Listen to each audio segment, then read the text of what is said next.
The first sound in this story is a little girl crying in the middle of a rich man's store. People stare. Bright lights, shiny floors, expensive bags. And in the center of it all, a rich store manager is shouting at a poor family. He points to the door and yells, "Get out! People like you don't belong here." What he doesn't know is this. The poor man he just kicked out is the secret owner of the entire store. It is a big clothing store in a fancy mall. Golden logo on the wall. Soft music. The smell of expensive perfume in the air.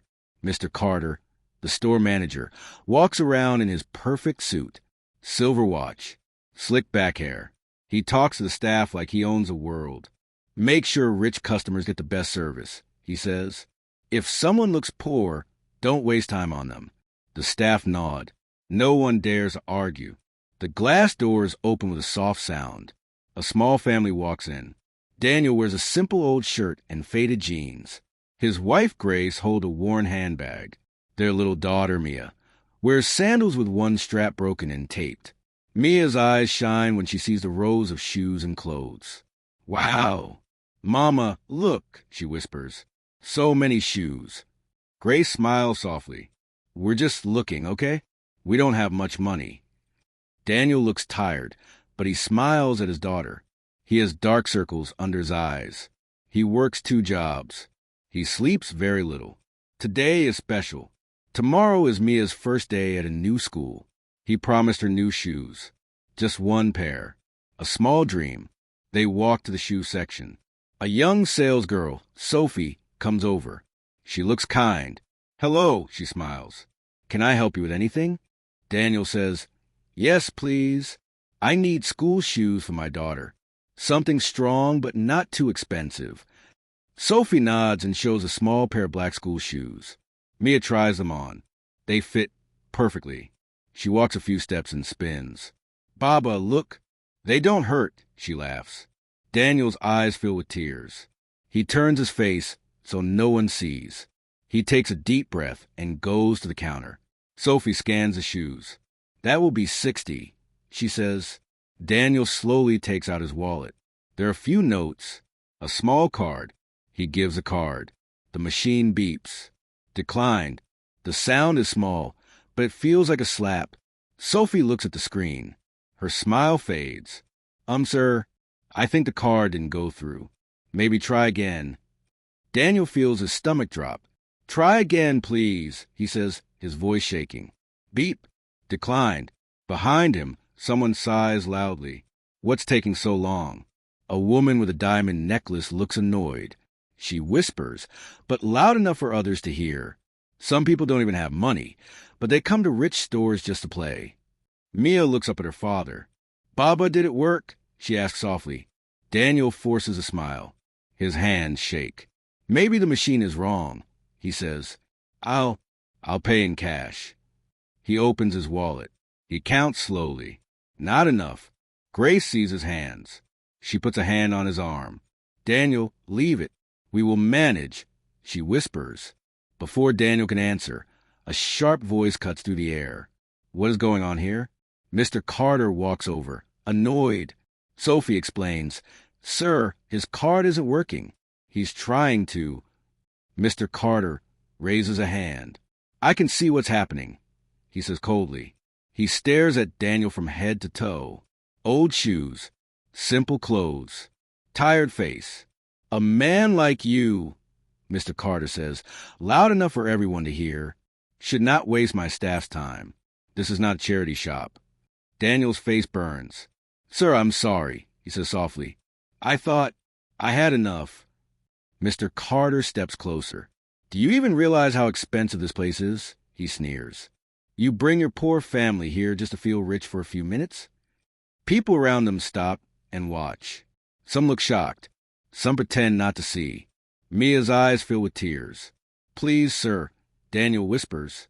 "Don't talk like this in front of my daughter." "Oh, I'll talk how I want," Mr. Carter snaps. He grabs the box with the shoes from the counter. "You can't pay, so you can't stay. Take your little show and get out my store." He points at the door. "Now, before I call security." Grace bites her lip. Her eyes shine with tears, but she stays silent. Daniel looks at the floor.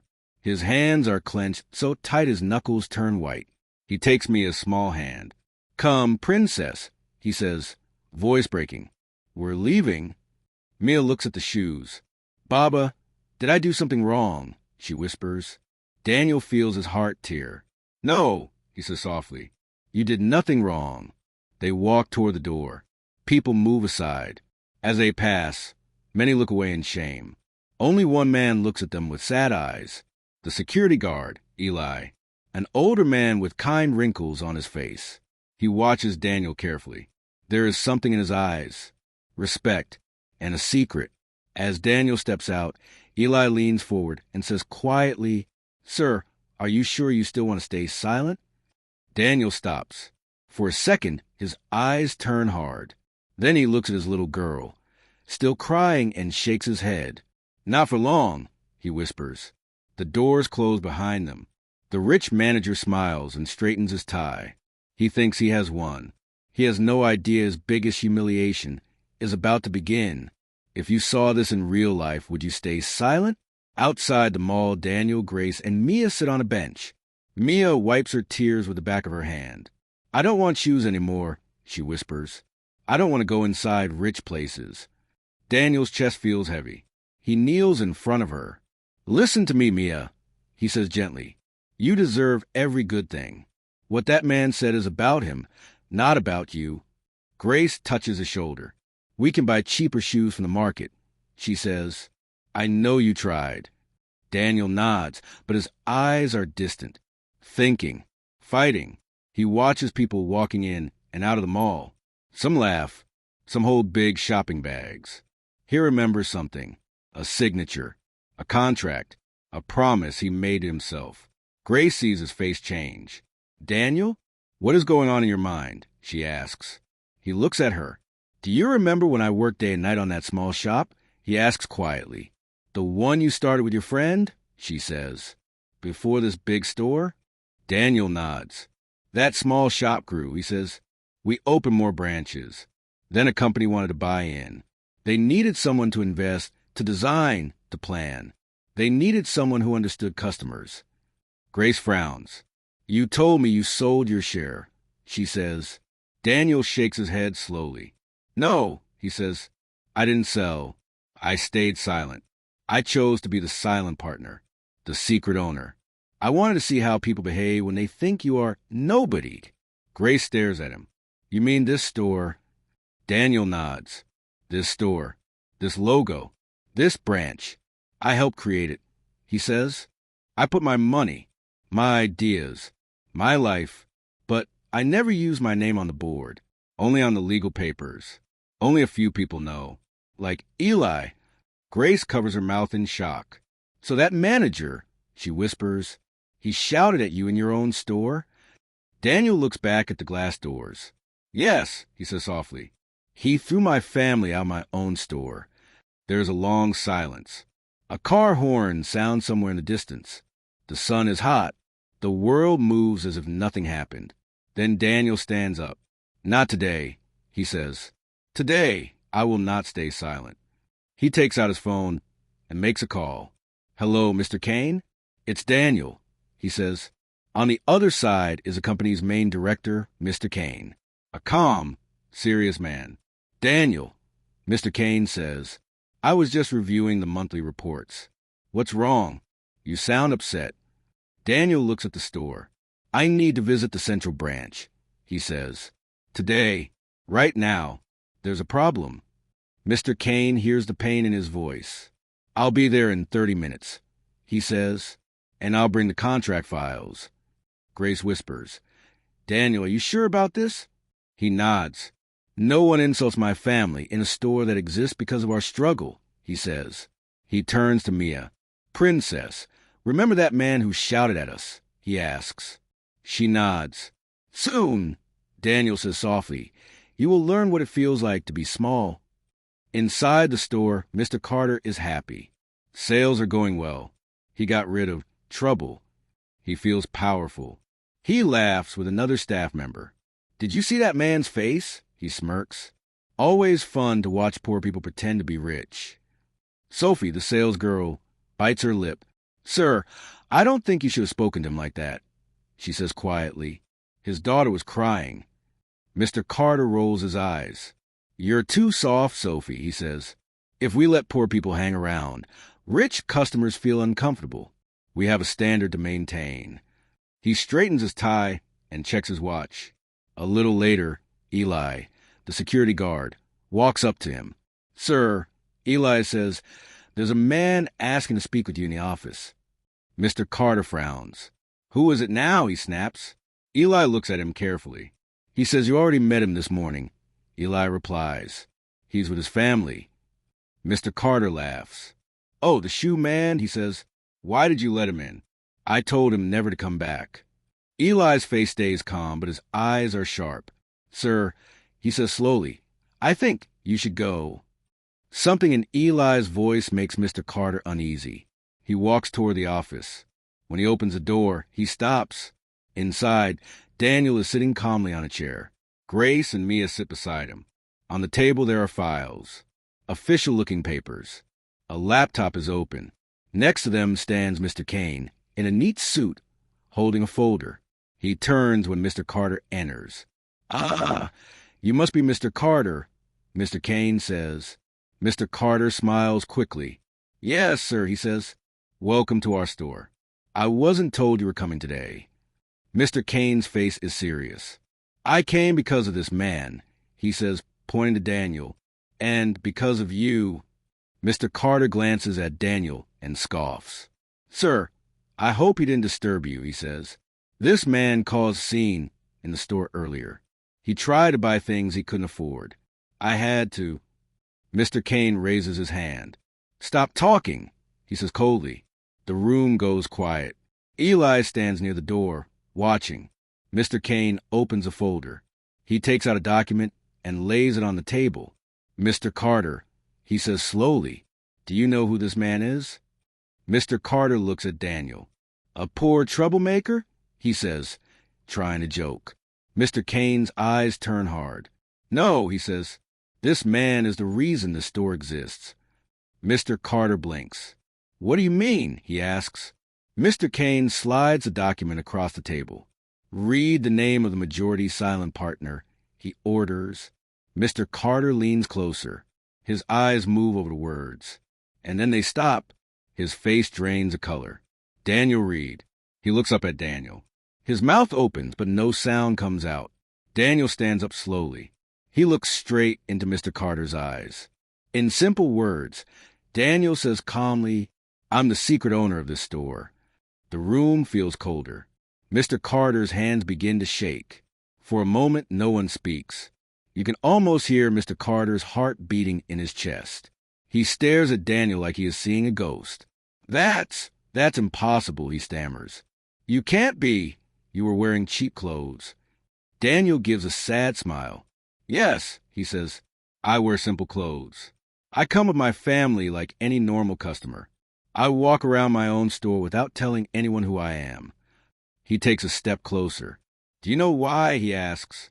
Mr. Carter swallows. W.Y., he whispers. Daniel's voice becomes stronger. Because I want to see how people like you treat those who look poor, he says. Because I was once that man with the broken shoes. I was once that father who couldn't buy anything for his child. I wanted to create a place where everyone is respected. He looks at Mia, then back at Mr. Carter. But today, he says softly, I saw the opposite. I saw my own manager kick my family out like trash. Mr. Carter begins to panic. Sir, I didn't know. He says quickly, if I knew it was you, I would never. Daniel cuts him off. That's the point, he says. You were ready to humiliate a stranger, to insult a child, just because you thought we were poor. Mr. Kane steps forward now. His face is cold, his voice sharp. Mr. Carter, he says, we checked the cameras. We listened to the staff. We saw how you spoke to this family. You broke every rule of respect and humanity that this company stands for. Eli nods quietly from a corner. Mr. Carter starts sweating. He looks at each face. Daniel's calm anger. Grace's hurt eyes. Mia's small, scared face. Mr. Kane's hard stare. Eli's disappointment. I was just protecting the brand. Mr. Carter says weakly, you know how rich customers think. I was doing my job. Mr. Kane's eyes flash. Your job is to serve every customer with respect, he says. Rich or poor, well-dressed or simple. We don't judge wallets. We value hearts. He holds up another paper. This, he says, is your termination letter. The words hit like a hammer. You are fired, effective immediately. Mr. Kane says, you will pack your things and leave the store today. Mr. Carter's legs almost give out. Sir, please, he begs. Don't do this. I have a family. I have children. I'm sorry. His voice cracks. Tears fill his eyes. He turns to Daniel. Sir, Mr. Reed, I beg you, please forgive me. Give me one more chance, he cries. I didn't know she was your daughter. I didn't know. Daniel's eyes shine with tears now. You didn't need to know, he says quietly. You should be kind because you are human, not because someone might be rich. There's a long pause. Everyone waits. Will Daniel forgive him? Will he let him stay? Daniel takes a breath. I don't want revenge, he says, but I do want a lesson. He looks at Mr. Kane. Do we have any open positions for a basic sales job? Daniel asks. Lower than manager. Much lower. Mr. Carter looks confused. A sales job, he repeats. Mr. Kane nods slowly. Yes, we do, he says. Low pay. Long hours. Simple uniform. No special office. Daniel turns to Mr. Carter. You once said people like me don't belong here, he says softly. Now I want you to feel what it is like to stand where they stand. He pauses. You will not be the boss, Daniel says. You will be the one saying, welcome, sir. Welcome, ma'am. You will serve every person with respect, even if their clothes are old, even if they look poor. Or, Daniel looks at him deeply. You can leave and never come back. Choice is yours. Mr. Carter's pride fights inside him. He thinks of the huge salary he just lost. He thinks of his reputation. He thinks of his family at home. Tears run down his face. I'll take the sales job, he whispers. Please, I want to change. I don't want to be that person anymore. Daniel nods. Then start by doing something you should have done this morning, he says. He moves aside and looks at Mia. Apologize, Daniel says, to my daughter, to my wife, to every person you hurt with your words. Mr. Carter turns to Mia, the same little girl he made cry in front of the whole store. He kneels on the floor. I'm so sorry, he says, voice shaking. I should never have shouted at you. You did nothing wrong. I treated you badly because I judge your family by their clothes. I was wrong. Mia looks at him. Her eyes are big and wet. She glances at her father. Daniel nods softly. It's okay, she says quietly. Just don't do it to other people. Those simple words break him even more. I won't, he says. I promise. Mr. Kane turns to Daniel. What do you want to do now, Mr. Reed? He asks. Daniel looks at his daughter's feet. Her sandals are still broken. He smiles sadly and says, I think my daughter still needs school shoes. Mr. Kane smiles for the first time. Not just shoes, he says. From today, every child who comes to the store from a low-income family gets a discount. Special program. In your name. He looks at Mia. We'll call it Mia's Smile Fund, he says. Mia's face lights up. Really? She asks. Yes, Daniel says. No child should feel small just because their parents don't have much money. Sophie, the sales girl, smiles with tears in her eyes. I'll help run that program, she says. I'd be honored. Eli, the guard, chuckles softly. I always knew, sir, he says to Daniel, that your kindness was no ordinary one. Daniel smiles at him.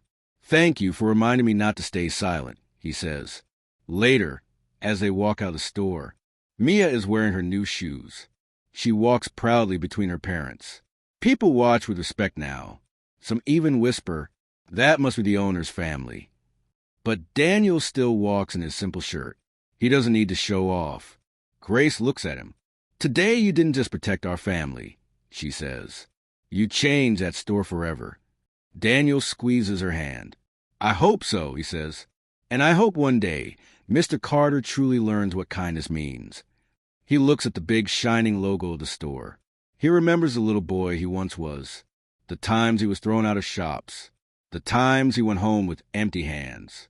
He takes a deep breath. "Money can buy a store," he says softly, "but only character can build a place where people feel safe. Never judge someone by their clothes or their wallet. The person you look down on today might be the one who decides your future tomorrow. If you saw a poor family being insulted in a rich store, would you stay silent, thinking,